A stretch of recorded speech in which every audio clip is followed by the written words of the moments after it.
तोपर्यंत गणेश सहकारी साखर कारखान्याची निवडणूक मी लढवणार नाही, आमचे लोक लढवणार नाही, आमचे कार्यकर्ते लढवणार नाही.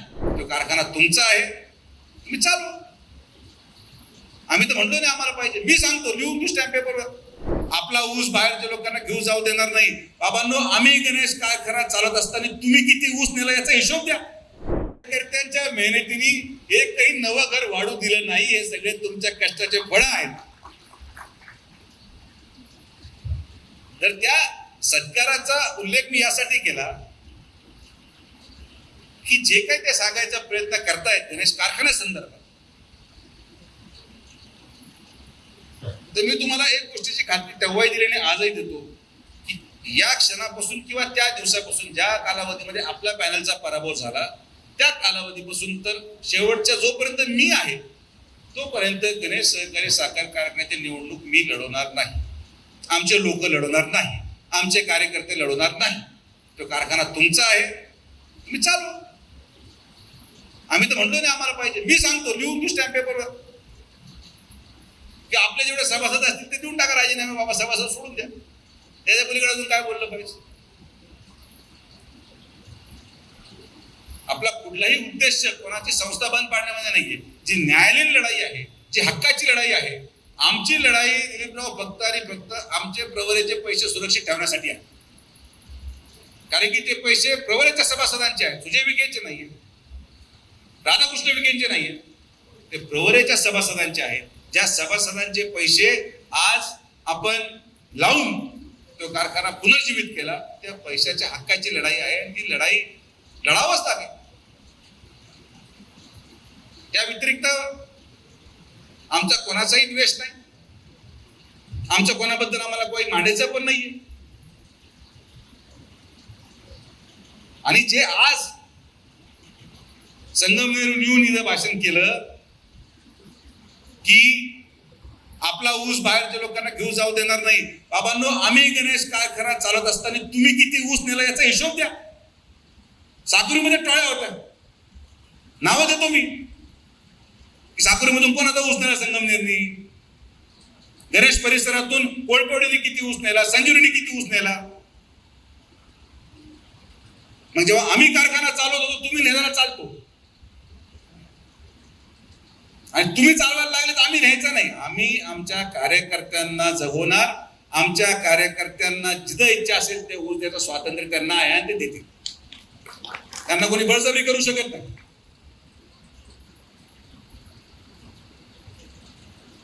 तर माझं मी तुम्हाला स्पष्ट सांगतो, माझा वाद कुठल्याही व्यक्तीशी नाही. कोपरगावमध्ये 2 आमदार झाले याचा आनंद मलाच आहे. त्यांना संधी मिळाली, त्या संधीचं सोनं त्यांनी करावं, तालुक्याच्या विकासासाठी करावं. गणेश परिसरामध्ये त्यांना वाटतं त्यांना काही योगदान द्यायचंय, देऊ द्या. पण आपण, मी दुर्दैवाने आजारी असल्यामुळे गडबड झाली की एक सभा झाली आणि त्याची चर्चा आपले लोक करतात. कशाला चर्चा करायची कोणाच्या भाषणाची? आपण काय पहिल्यांदा ऐकले भाषण असे? आपण पहिल्यांदा पाहिले भाषण असे? हे जे भाषण करताय त्यांच्या समोर ऐकायला होते, हे विधानसभेमध्ये आपण पुराव्यानिशी सिद्ध केलंय. पुराव्यानिशी व्हिडिओद्वारे की कारखान्याचे संचालक आणि कर्मचारी आपल्या विरोधात काँग्रेसचे पैसे वाटत होते. होते का होते? अध्यक्ष सांगा. व्हिडिओ शूटिंग आहे. आपल्याला नवं आहे काय सगळ्या गोष्टी? आम्हाला नाही फरक पडत. बाबा तुम्ही सगळी ताकद लावा, जी लावायची लावा. अजून कोणी राहिला असेल त्यालाही बोलून घ्या. या तालुक्यामध्ये सर्वसामान्य माणसं आणि संघटनेच्या कार्यकर्ते जोपर्यंत प्रामाणिक आहेत तोपर्यंत भारतीय जनता पार्टी आणि विखे पाटील साहेबांच्या केसाला धक्का सुद्धा लागणार नाही. ही ताकद आपली आहे, ही संघटनेची ताकद आहे, ही तुमची ताकद आहे.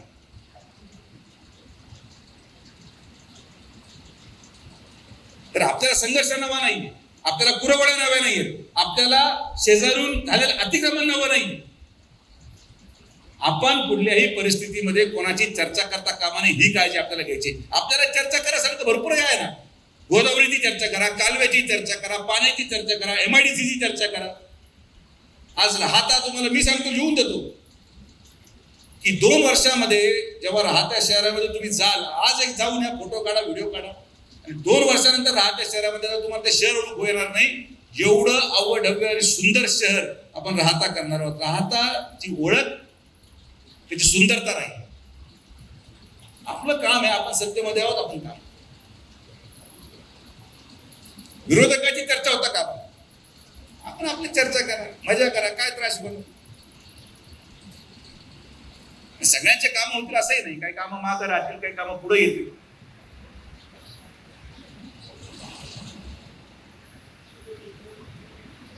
ती सभा संपली आणि मला 2-3 लोकांचे मेसेज आले, नाही दादा काय झालं, ते कसं चाललंय, हे लोक स्टेजवर होते, ते लोक स्टेजवर होते, फलाना होता टिमकरचा साकोरीवाला पण स्टेजवर चढला, असं झालं तसं झालं.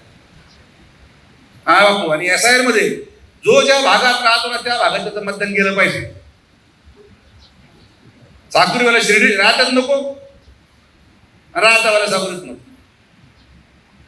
तो साकुरीत राहतो तर साकुरीत मतदान जाईल, आणि जर राहतात तर मतदान राहतात. तुम्ही सगळेजण एवढ्या वर्षापासून राजकारण पाहता करता, एवढ्या वर्षापासून आपण संघर्ष करतो. हे काही नवं आहे आपल्यासाठी यार. आपण याच्यापेक्षा मोठे मोठे षडयंत्र उघडून फेकलेले आहे. आज तर सुवर्ण काळ आहे, काही नाही आपल्याकडे.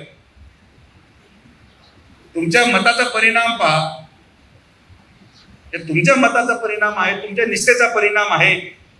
100 वर्षापासून तर 18 वर्षापर्यंतच्या प्रत्येक निष्ठेचा परिणाम आहे की आज लोकसभेच्या पराभवानंतर देखील नामदार साहेबांच्या नेतृत्वामध्ये आपण या जिल्ह्यामध्ये 12 आपले हक्काचे आमदार महायुतीचे निवडून आणू शकलो, ही तुमची ताकद आहे. याच्या अगोदर जिल्ह्यामध्ये शक्य नव्हतं. 2-3 आमदार असायचे, आज 12 आमदार आपण निवडून आणले. आपले कष्ट आहे, पक्षासाठी आहे, मुख्यमंत्र्यांचं नेतृत्व आहे. हे तुम्हाला काय वाटतं गोदावरी 350 कोटी कशा आहेत? कारण की आपण जेव्हा मुख्यमंत्री महोदयांना म्हटलं की मुख्यमंत्री महोदय हे आमच्या तालुक्याचं काम एवढं तर झालंच पाहिजे, नाही म्हणू शकले नाही, लगेच सही झाली, सगळे काम.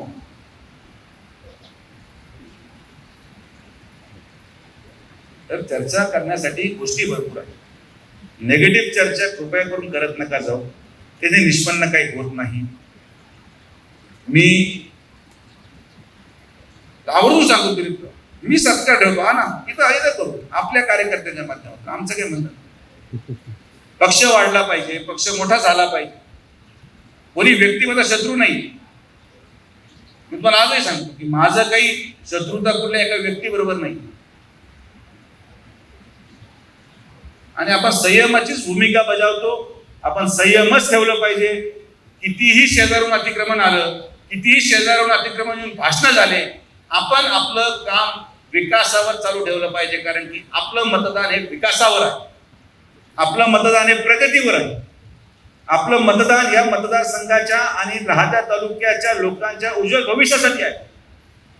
म्हणून लोक मतदान टाकतात, लोक येतात भाषण ऐकायला, मतात रूपांतर होणार नाही. तर ना 40 वर्षाच्या इतिहासामध्ये, 30 वर्षाच्या इतिहासामध्ये ना शिर्डीमध्ये 23-0 झाला असता, ना राहत्यामध्ये 23-0 झाला असतं. 1 साइड मेजॉरिटी दिली लोकांनी, 1 साइड. कसला परिणाम? विश्वासाचा परिणाम, आणि नेतृत्वावर असलेला विश्वास, नेतृत्वावर असलेली आत्मीयता, याचा परिणाम. त्यामुळे शांतता धरा, फार पेटून उठू नका, निवांत आपल्या गावी रिलॅक्स करा. भांड्याच्या गावात भांडा, इकडे नका.